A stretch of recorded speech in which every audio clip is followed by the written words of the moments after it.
How are you doing? Welcome. We're going to be talking about Strand 1, which you talked about in class already. Where we left off last class in first year CSPE was on the human rights posters. Okay, and usually we'd be doing those up on a wall and displaying them around the school, all the different human rights, such as e.g. the right to freedom of speech, for a simple example. But unfortunately with COVID, we had to change plans. So you were asked to do up a human rights poster using Google Slides and Google Slideshow. Okay, moving on from that, and in addition to that, you've got rights and responsibilities. You've got human rights, and then responsibilities. And we've mentioned this in class already. For example, we've said one of the major responsibilities that people have at the moment is to wear masks and to follow the rules of and for COVID-19, such as washing your hands, keeping the distance, and wearing those masks. So that's being socially responsible.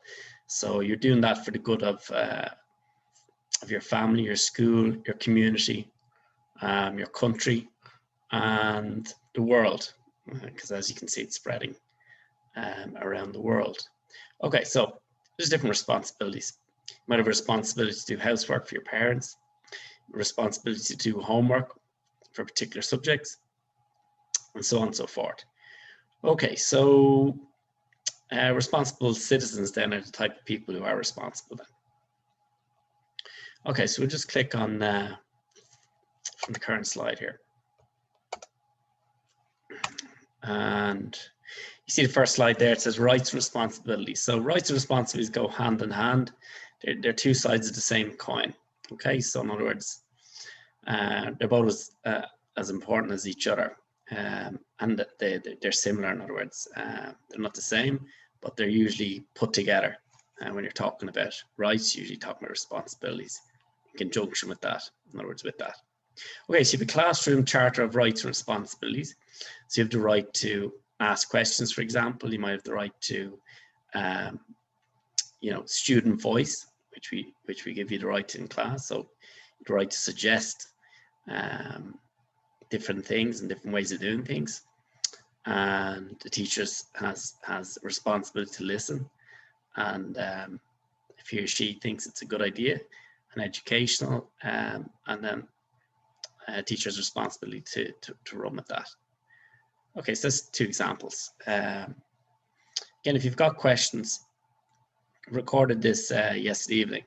So if you've got questions, you can either private message me on Schoology, or you could write in the comment section, Schoology, and I'll be available during the class period to answer your questions. As you know, I've got all of the CSP first year classes and CSP classes as well. So I have about 500 students, which is unique among students, I mean among teachers where I'm working. So yeah, but we'll try and get to students as quickly and as often as I can. Yeah. Okay, so moving on from this then, moving forward, you've got social responsibility. So some organizations play a leading role in helping society to act responsibly. So for example, Believe in Children, Bernardo's, for example, those organizations are going to be pushing that people are more responsible when it comes to children. Human rights, this organization is going to push and promote that people should be more responsible in promoting and adhering to, following, in other words, best practice on human rights, as outlined, say, in the European and the United Nations Charter. Okay, and then you have the Irish Wildlife Trust. Obviously, that organization has a role to play in being responsible and promoting the welfare of animals, yeah, wildlife in particular. Fair trade then is promoting and leading people to buy items and products, goods that are fair trade, which means the profits go to the producer. For example, bananas, if you're buying fair trade bananas, it means a lot of profits are going to the actual farmer themselves. Okay, there's other organisations there, Enable Ireland as well for disabilities. That's a good one, very good organisation. For Evade Action, which is responsible for leading our approach in this country to people who are in the older generations, for example, over the age of maybe 65, 70. There's talk of retirement now being pushed up to 70. So, yeah, and so on and so forth. Okay, next slide.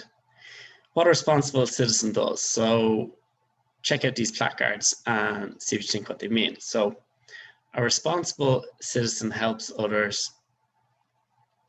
And here we continue. A responsible citizen remembers to vote. A responsible citizen respects the rights of others. A responsible citizen uses their power up wisely. A responsible citizen works for the common good. A responsible citizen is aware of how their actions impact on others. A responsible citizen obeys the law. And a responsible citizen cares for and protects the environment. Okay, and that one there ties into Strand 2. And we were saying responsibility, responsible citizen wears masks during COVID. So what do they mean? These placards are basically mean that people are being responsible, and that they can be responsible in those different ways and many other ways, but that's just a selection of them. Okay. Responsibilities of society. So politicians have responsibilities, teachers have responsibilities, and the Gardaí have responsibilities. So for example, all different professions there have a responsibility to do a good and honest job, and to work hard for the benefit of our communities. Yeah. So that's a responsibility, and there's many more responsibilities on top of that. Okay. So when rights clash, being responsible sometimes means that we have to compromise, which means you meet in the middle ground. Rather than being very headstrong, there's always a bit of give and take. You listen to both sides of an argument, and you try and meet halfway. So I have a right to sleep, and then another person who might be living in the same apartment might say, I have a right to have a party. So, you know, being responsible would be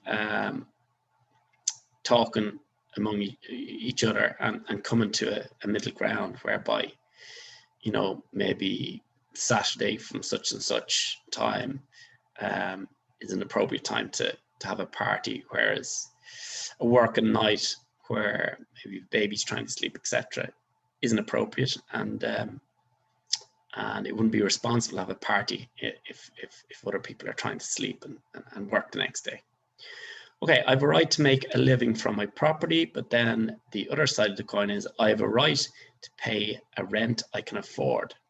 So landlords, and there's people who own apartments and houses, rent them out. They have a right to make money, but then people who rent have a right to not be paying too much rent to the landlord.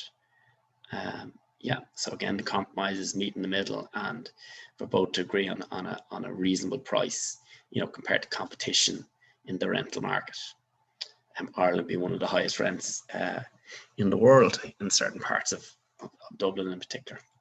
Okay, compromise then. I have a right to come into this country. I'm a refugee, and then we have a right to say no, that you can't come into this country. So the one on the right there would go against the principles of CSPE. So we never say someone has no right to come into this country.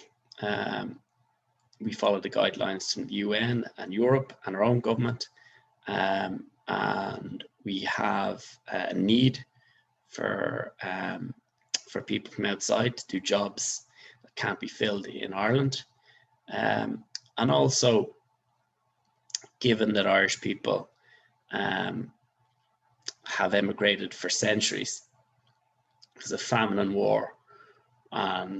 America, England, and lots and lots of places around the world have Irish descendants in them. So we have, I suppose, a duty of care, a responsibility to remember that, and a responsibility to help others.